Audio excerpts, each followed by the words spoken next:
London's brand new Olympic Park, a place to relax and enjoy the legacy of the greenest Olympics ever. Take in the beautiful river and appreciate the state-of-the-art water facilities.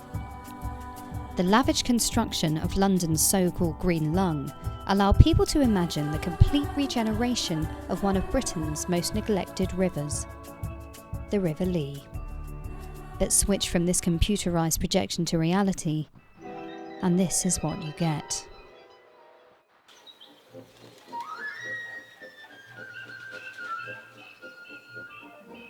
And it's not just litter.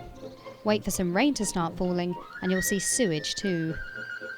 Lots of sewage. It takes just 2 millimetres of rain to completely fill the London sewage system. And when this happens, the sewers are forced to discharge excess sewage into the water. The water's filthy. Yeah. It's terrible. You should do something about this. Along with a lack of maintenance and years of neglect, this has made the River Lee the most polluted and unsanitary river in the UK. It's not quite the idyllic training space that the Olympic rowers and the people they inspired had in mind, but rowers can still enjoy a special relationship with the water, as long as they don't touch it. I spoke to one rower who told me about her experience of the Lee. At certain times of the year it can seem very clean for a canal.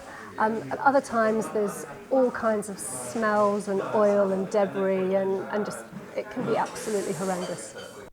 Last year, Carrie Winters contracted a waterborne disease after she capsized in the river. I was feeling so awful. It was like a kind of flu, but without the sort of cold symptoms, that I went to the doctor and he did a blood test. By then, all my major joints had swollen up. I was having problems putting on shoes. I couldn't walk. I was incredibly tired. So they shipped me off to a consultant rheumatologist. They said that I had acute inflammatory rheumatoid arthritis. Despite Carrie's ordeal, she counts herself lucky. While her infection was rare, a bigger danger for rowers on the Lee is a life-threatening illness called Valussi disease. I'm quite sanguine about it. I think I was just very unlucky that it happened, but very lucky that I recovered. And the best that I can do really is to keep at it, but make sure that everybody else is aware that there are risks. Valussi disease can be contracted in water that's contaminated with rat's urine. In severe cases, it can cause organ failure and even death.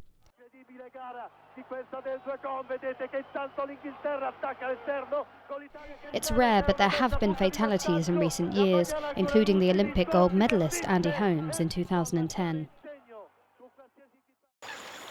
Last year, a teenager caught the disease at Lee Rowing Club and only narrowly survived. Because of the neglect of rivers in the UK, waterways like the Lee are often rife with disease. So I'm on the Lee now. To be honest, I'm a bit scared about touching the water. I've been told to cover up any cuts or anything on my hand and not to accidentally splash my face or swallow any water. It's not actually too bad on this part of the Lee, but further upstream I've seen loads of litter and waste and the river's not in a good state at all. So I'm going to find out why that is and what's being done about it. As London's second river, the Lee has played a key part in the evolution of the city. It served as a transport link to the surrounding counties and has accommodated much of London's modern industries.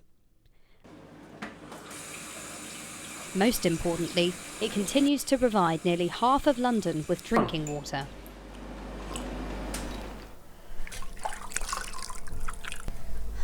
So every time you use water at home, it could well have come from the Lee.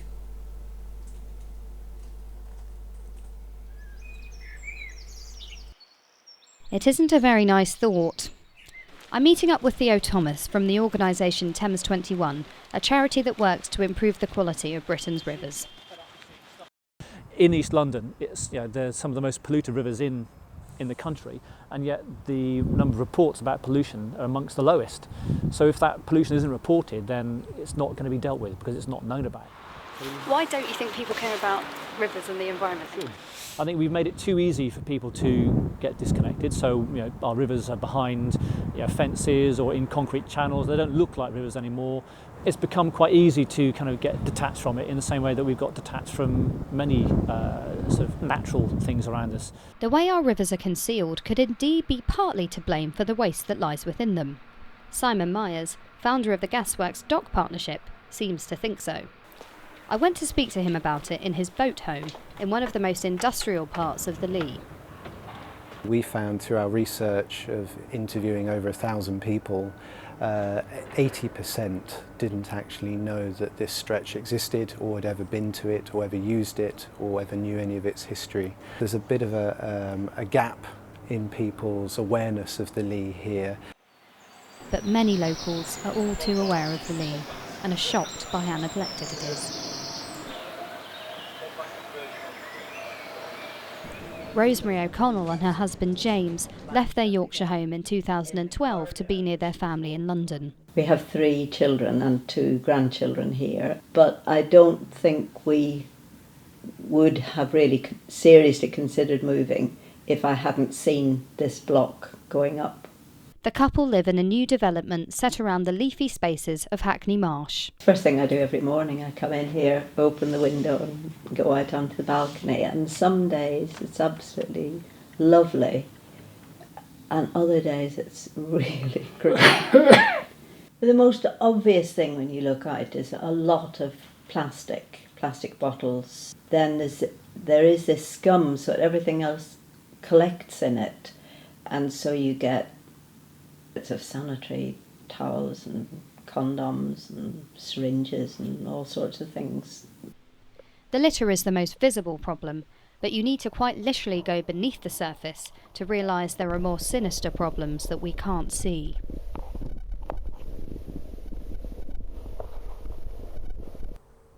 The biggest problem for the Lee is the amount of sewage that's released into it.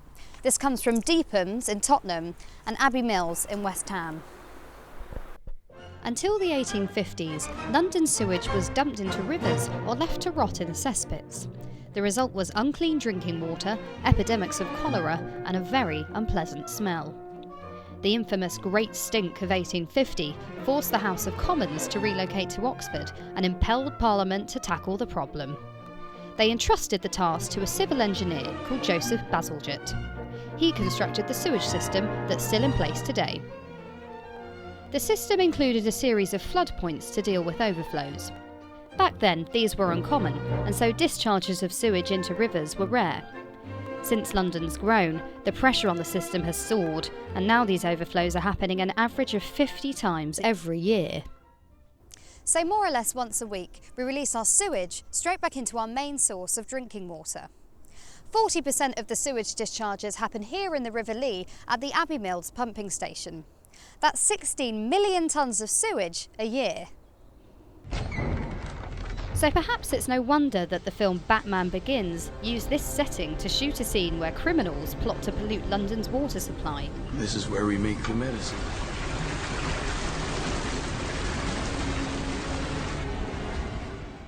Right here at the original Abbey Mills pumping station, which is just metres away from the new one. But how does all this sewage actually affect the water in the Lee? I went to the old 3 Mills pumping station in Bow to carry out a water test with some local residents that had been organised by Thames 21. So we're going to test the pH of the water. And what we would want for water is somewhere near neutral, which is a kind of green colour. Okay, do you want to just compare that to what we've got here? Yes, okay. So it's kind of closest, I think, to that. Test tubes onto the lawn. Back inside, we discuss the results. The results themselves, they do show high levels of nitrates and phosphates and verging on high levels of alkalinity as well. So all of those things are things that we have to keep an eye on because watercourses should have lower levels. An outdated sewage system is clearly a major problem. And this situation, together with all the litter, has created an ugly and dangerous river. To find out who's responsible for keeping it clean, I'm off to the Canal River Trust's office in Little Venice. Canal and River Trust have assumed the responsibility for maintaining the canals. The Canal River Trust, or CRT as they're known, was formed last year. Canal and River Trust was formed from a government organisation called British Waterways. We are now a charity and completely independent. I don't know what else to say. Why it was made from a governing body, and now it's become a charity. Why has it become a charity? It's become a charity because the government could no longer sustain the waterways in this country. So the CRT stepped in last July with an aim to get the River Lee in a pristine condition for the Olympics. And then the Olympics finished and it all stopped. And it has just got very, very dirty. When the Olympics was over, however, less money meant less care, and the Lee went from this to this.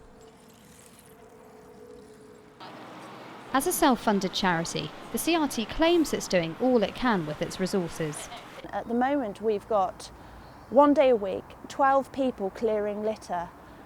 When we're saying this is an entire gang of people. This gang of people are looking after 40 miles of canals, and it's not just litter picking they're doing. They're maintaining the lock structures, they're maintaining our bridges, they're maintaining the footpaths.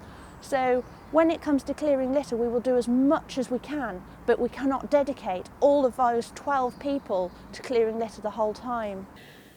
So I wrote to them, but I got a stock letter back, and they said in that they were planning from April to September to have the boats going out twice a week. I have only seen one. After doing my own investigation, I found that there had been cleaning boats around the South Millfields area in Clapton, but I couldn't see evidence of canal maintenance anywhere else. And from what I gathered from local residents, the CRT wasn't responding quickly to any reports of pollution.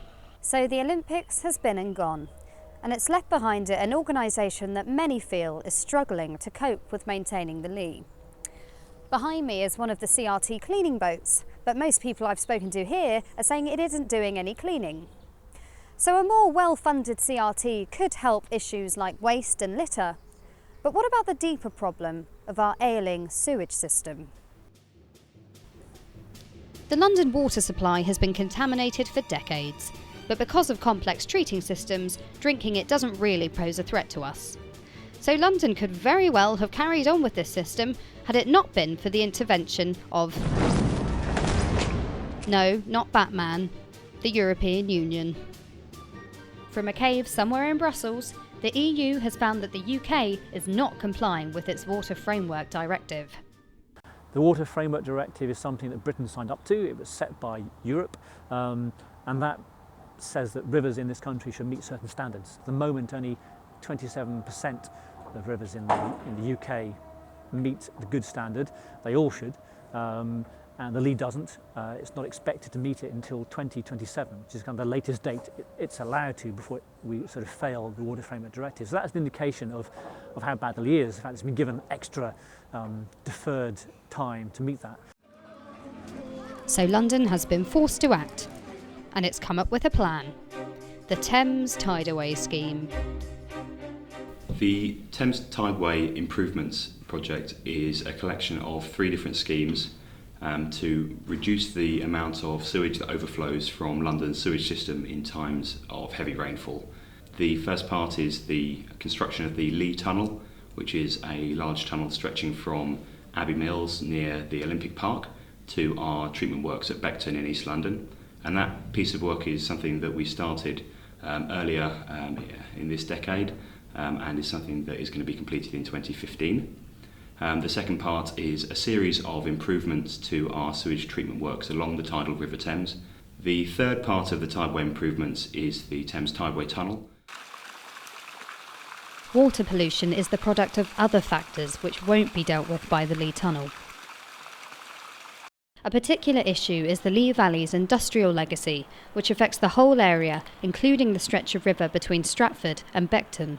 20-30 years ago, there was still a lot of intensive industrial activity here. This area 150 years ago was marshland. You didn't require a permit for doing anything here. So you had rocket factories, you had porcelain factories, you had smelting works, iron works, gas works. Later on you had electroplating works, tanneries. Most of these industries required water as part of their process, and they also needed somewhere to get rid of the effluent. And so certainly this stretch of the river was, it was the sewer for all of the industry here. And there was a joke that if you fell in the river here, by the time they boated you over the other side, you'd be lucky to be alive.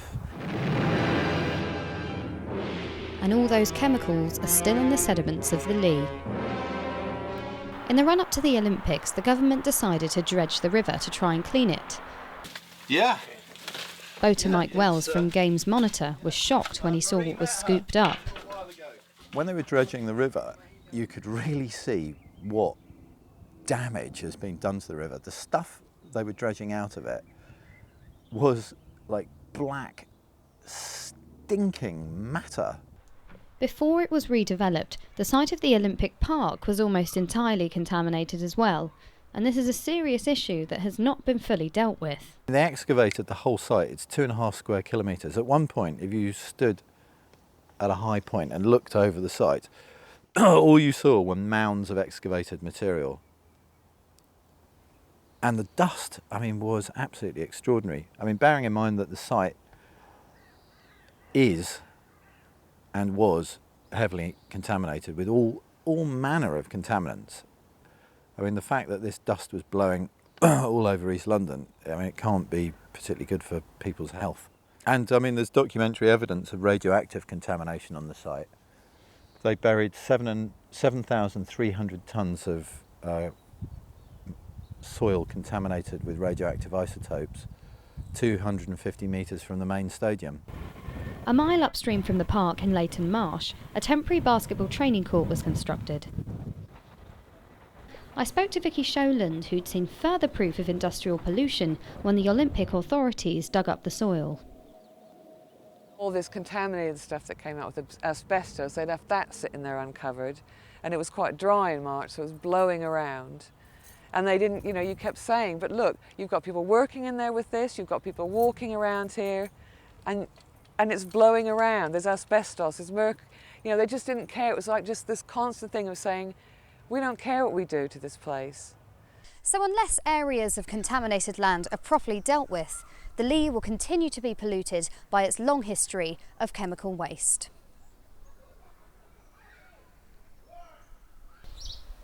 And it isn't just contaminated land that poisons the water. Another source of pollution is caused by urban runoff, which is when rainwater travels along the ground and into the river, taking with it vehicle pollution such as petrol and exhaust particles. When it rains, a lot of stuff gets washed off the road surface, including rubbish, but that's going to be all the oils and heavy metals as well, so that's going to be ending up here. Most of us drive around, and if we don't drive a car, we're on a bus, or our stuff gets brought to our shops in lorries, and that's all adding to that pollution that then gets washed into the Lee. The whole terrain here is now hard landscaped, so surface runoff from all of those businesses, that's quite often not going into the sewers to be treated. It's going into drains, it's draining into the dock here, it's draining straight into the river. There's one more thing that's adding to the pollution in the River Lee, and it's a situation that could be happening in your own home. Put your hands up if you've heard of a misconnection. Misconnected pipes. Various problems that's happening nowadays. What's happening, people who do work in their own houses, and they think they can just connect into a normal drain. They see the drain in the floor and they think, well, let's connect into that. So what's happening, they're doing that, which is fine, but there's one drain for the sewer and there's one drain for the rainwater. So what's happening, people are putting appliances, dishwashers, washing machines, all those, and in some cases maybe even toilets, into what is rainwater. And where that actually goes is sometimes a storm drain, or sometimes it goes into streams, and then inversely that goes into the water system. So what's happening, there's such a build-up nowadays of so many people doing that out of either ignorance or just an easy way out of making a connection instead of putting it into the mains. In some parts of London, pipe misconnections are present in almost 1 in 3 homes.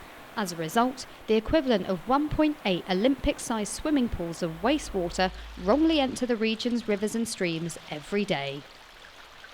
These other sources of pollution will continue to affect the whole of the Lee. But at least the Beckton upgrade and the creation of the Lee Tunnel will fix the problems of the sewage in the lower Lee, right? But for how long will this infrastructure really solve the problem? That's the £1 million question. Or to be precise, the £630 million question, since that's how much the Lee Tunnel is costing. Well, the lifespan of the tunnel we expect to be 100 years or more. What will really determine the lifespan of the tunnel is how we manage drainage in the city in the coming century. This figure was at odds with the Thames Water website, which stated that the improvements would allow for a 10% increase in population until just 2021. I spoke to water management expert Jacob Tompkins about the Tideway project and whether he thought it was sustainable. That's a one-off civil engineering infrastructure measure. Nobody said, well, hang on a minute, what is the problem that those big engineering solutions are going to solve? And in 30, 40 years' time, are we going to be in the same situation again? What we should be addressing is the issue of runoff in London, the issue of having to green London, the issue of the increase of impermeable spaces. Unfortunately, at the moment, because of the severity of the problem, probably the only solution is to build these large-scale engineering things. But we should also be preparing for the next crisis. The chances that the new system won't have the same lifespan as Baseljets are quite high. Despite these concerns, Thames Water seem quite sure that this system's going to be a success. Suleiman style. Suleiman style. Suleiman style. We got Suleiman style. But the sewermen's enthusiasm doesn't hide the fact that London is moving eastward. And fast. Between now and 2031, the population of London is set to rise to around 9 million. And out of all the local authorities in the UK, the three highest population projections were in Tower Hamlets, Hackney and Newham, all in East London. So will the sewage system be able to cope? Well, if we consider the UK's attitude to water strategies, it doesn't bode well. We are walking into a slow crisis and nothing's being done. Part of the problem is that Thames are effectively delivering this on their own. You know, there's no government strategy, there's no local government strategy to deliver these things. What would have been more sustainable? One possibility would have been natural drainage systems. You can predict and build to sewage networks that can cope with the amount of sewage there is, but having to build in the capacity to take into account heavy rainfall incidents is very hard. If we can create more what are called sustainable drainage systems, which are like kind of little gardens in the street, if you like. There's an unused corner in a car park, then it could be very easy to kind of dig that up, or put some sustainable drainage, a mini wetland there, and try and slow that rain down as near to that roof as possible. Natural drainage systems are a type of soft engineering. It's different to hard engineering, which is what the Lee Tunnel is. What I think there needs to be more discussion around is the soft engineering and the behavioural change elements of this. We're putting a lot of investment into the large-scale hard engineering. There isn't enough being done on the soft engineering and the behaviour change. So why isn't natural drainage being used? Although it would be extremely costly, the real reason is that London is built on clay, largely, which means that drainage systems built on top of it find it very, very difficult to allow the water then to infiltrate into the soil. The idea that natural drainage systems aren't possible in London faces strong debate from scientists. Leading US water expert Dr. Mark Mimone has criticised the Thames Tideway scheme. Citing Philadelphia as an example, he says that sustainable drainage systems do not require large areas of open space and can be built into existing areas, like on roofs, pavements and car parks. But according to Jacob, the reason we're ultimately not investing in soft engineering lies in the nature of our privatised water system. If you are raising capital in the city and you want to raise 4 or 5 billion for the sewer, you have a physical thing that you can borrow money against. If you want to borrow 5 or 6 billion for refitting people's homes and putting in water butts, where's my asset if this goes wrong? So unless the government steps in to cover the cost, spending all that money on soft engineering just isn't possible. And despite the very real threat of climate change, sustainable water strategy still ranks low in government priorities. There is no government strategy. There's a water bill going through at the moment, but it's all about tactics and short-term issues. There's nothing in there that provides a long-term vision for where we should be with water. I wanted to put my concerns to the Greater London Authority, but unfortunately my invitation was refused.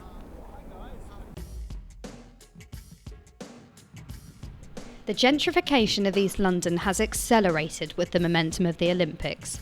The London skyline is in a constant state of development. More and more pressure is being put on open spaces, and there's mounting opposition from local people against the continued commercial development of the Lee area.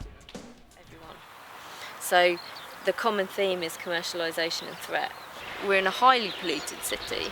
It's more and more important to have green space and trees than it ever has been before, and yet they're under more attack than they've ever been. An upgrade of our sewage system is crucial, just like it was for Victorian London. But without investing in soft engineering, and with so many people migrating to East London, this solution could have a much shorter lifespan. A sustainable water strategy just isn't a priority right now, and by the time it is, it could be too late.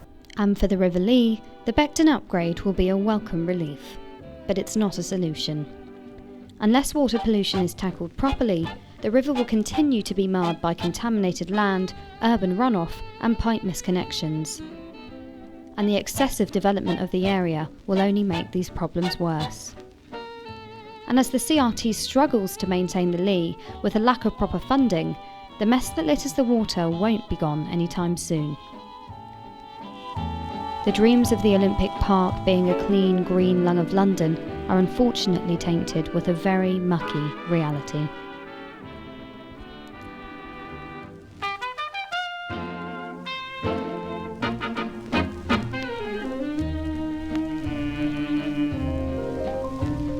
Cruising down the river on a Sunday afternoon with one you love, the sun above, waiting for the moon, the old accordion playing a sentimental tune, cruising down the river on a Sunday afternoon. The birds above all sing of love, her gentle sweet refrain. The winds around all make a sound like softly falling rain.